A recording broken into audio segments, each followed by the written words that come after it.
Hi guys, welcome to my YouTube channel. My name is Raphael and today we're going to be doing a review of my 2014 BMW 328D M package. This particular generation of the 3 Series is called the F30, which came out for the 2012 model year and production ended in around 2019 with the station wagon version. This particular one's a 2014 in Melbourne Red with the M Sport package. The M Sport package includes things like the front, rear, and side skirts, which are different than the regular ones. It includes different wheels, these are 18s, bigger brakes, different suspension, interior bits, which we'll get to later, and blacked out trim. Now, onto the general styling of the F30 chassis BMW.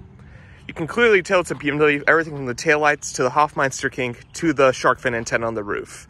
And it's more of an evolution of the E90 generation, which it replaced, not a complete revolution like the generation that replaces this. I forgot what it's called. I think it's the G20 in 2020. What do I think of this styling? Let's pretend my opinion matters for a second, which it doesn't because I have like 0 subscribers. I like it. I like the pronounced lines like in the headlights right there. I like the lines that are in the hood. I like the M Sport bumper, especially with that little kink right there.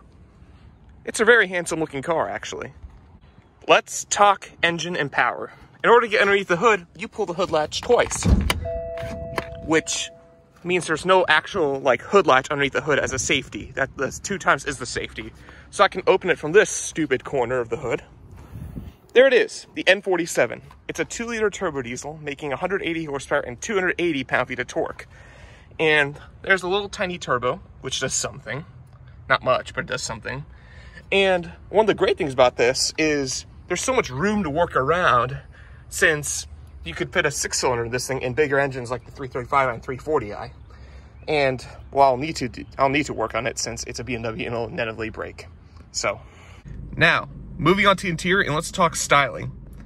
I like the styling of this car. It's very simple. It's everything we expect it to be. It's just a nice modern interior. You have black Dakota leather. You have this nice aluminum trim, which is real aluminum. And this car, since it has the M Sport package, has the M Sport steering wheel, it has paddles, and it has the sportier seats with this little extension, which is pretty cool. And now, let's talk features really quick. I'll do an entire video of quirks and features if you guys want, leave it in the comments. Now, first off, this car has the Harman Kardon sound system, which has like 16 speakers or something like that.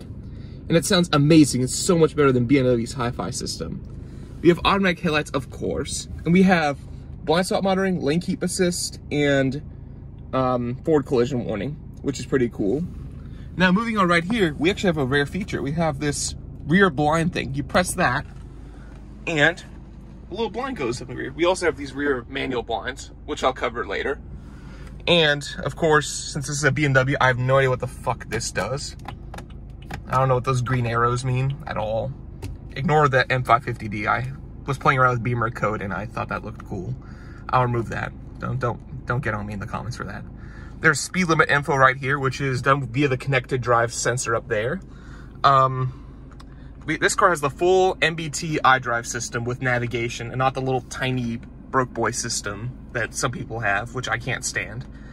This car also has dual zone automatic climate control, which is standard in all US models, but some European models have this little rotary dial system. Heated seats, which I'll rarely use here in Florida. We have standard cup holders. We have a good phone charger location. We have sport mode and sport plus mode, which I'll describe in the driving section. We have a pretty odd feature. This is like a fisheye camera on the front bumpers. It shows this way and that way. I've used it like twice. And this particular one actually has a 270-degree camera, which is pretty cool. I did not know that until after I got the car. And your typical backup camera with parking sensors. And of course we have a ZF 8-speed automatic transmission, which shifts pretty well, especially in sport mode. And the manual mode is pretty good. Feels not like a dual clutch, but pretty close. Here we have a sunroof, regular length. If you want a panoramic, get a station wagon. We have the SOS button, which I've never pressed. Don't press it. There's me. You have LED dome lights, which is standard on all F30s in the US. I think in Europe you can get a broke boy model with nothing. There's your Idrive Controller. It's slightly bigger than the tiny baby screen. We have, well, these are pretty important, but I'll put these here. We have a optional wireless phone charging dock, which this car doesn't have, but there's like a blank space right here. And we have heated rear seats, which is pretty cool.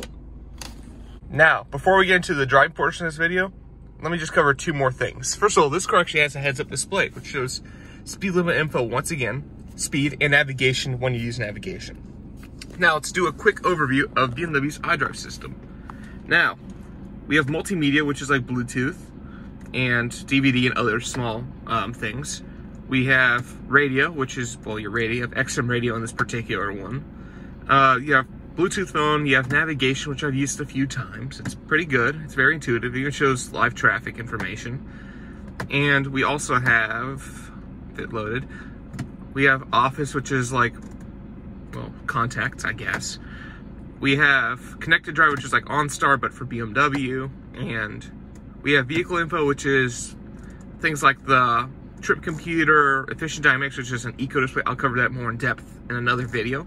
And sport displays, which shows a live horsepower and torque reading. And we also have settings, which is just things like if you want to change your ambient lighting, which is, of course, two colors, which is orange and white. Now, let's move on to the driving portion. Now, before we get into the driving dynamics of this car, let's talk the history of the car.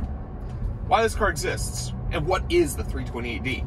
The 328D actually isn't a 328D. That model doesn't exist. This car is actually a rebranded 320D that BMW brought over from Europe, and they sold it here as a 320D for marketing, which I can get into in a whole nother video. So this car is identical to a 320D, and it replaces the diesel BMW in the lineup in the United States, which previously in the E90 was the 335D, which didn't sell as well because it cost a lot more than this car did, and the fuel mileage wasn't as great as people were thinking it was for the price point and what the advertising was. So BMW thought, hey, let's just bring over a lower power diesel with better mileage and a cheaper price. People may buy it. You know what? People did. This car actually sold okay compared to the 335D. It would never be a complete revolution in BMW sales, but you know what? It did the job. This car got significantly better mileage than the 335D, and it was cheaper, so therefore it did better. Now, what doesn't make sense to me about this car is why did they bring over such a low power diesel vehicle instead of like something like a 325D, which they could have rebranded as a 320D. That would make more sense in my eyes to the American market, because it makes still pretty good mileage, but it has just enough power to make more sense than the 328i, which, I don't know. I'm not a BMW marketing executive. I'm not sure really why they brought over this engine instead of a slightly more powerful one. And yes, you can get chip tuning for these, which would bring it up to that comparable power, but out of the box, it should have been more powerful. Now, onto the driving dynamics of this car and actually how it feels in terms of chassis-wise. Steering is nicely weighted. In sport mode, it's a little bit better. The chassis is 50-50 weight distribution, which you do feel, especially when pushing it onto a highway on-ramp in like one of those big twisty corners. And right now, it feels great. It goes over bumps very smoothly, and it's just the right amount of rigidity, in my opinion. Which, my opinion, once again, does not matter since I have 0 subscribers and I'm not even close to a professional car reviewer. But now, onto driving modes. Now, let's talk about the 4 driving modes that this car has. You have Eco Pro, which is for hypermiling, and I'll do an entire video on that. You have Comfort, which is your default setting. I'm usually in that. You have Sport, which is that tighter steering, better throttle response, and other things. You have Sport Plus mode, which turns traction control partially off, and just makes it just the tiniest bit more sporty. In this car, in order to get a little bit faster, you put your transmission stick over if you have a Sport automatic transmission, which has a little leather shift, which I think I already told you, and it makes the shifts a little bit faster. And this car actually has launch control. I am not joking. This is a BMW diesel with a launch control from the factory. I did not code this in. Would I lie to you? Yeah, of course I'd lie to you, but I'm not lying to you right now, so believe me. And now, we're going to be doing a little acceleration test. I'm going to mash the gas right now. 0 to 60 is in the high 6-second range, and right now we're at 60, 70. It's not bad at all. I'd say the acceleration is adequate. It's a little bit quick. It does the job, though. It gets you up to highway speeds pretty well. And I would like a little more power, especially with more people in the car. You do feel this car's lack of power, but I think it's pretty adequate. Now to demonstrate launch control. In order to do it, you're in Sport Plus mode, transmission selector over, hold your foot on the brake, on the gas. It'll show a racing flag right here, and then you let go. And it does its job well. Thank you for watching my first ever YouTube video on my new YouTube channel. And if you have any suggestions or any video ideas, please leave them in the comments down below or up here, wherever YouTube places them nowadays. And this is my first ever YouTube video. I have no editing experience, nothing at all. So I really appreciate you sticking around this long. Thank you.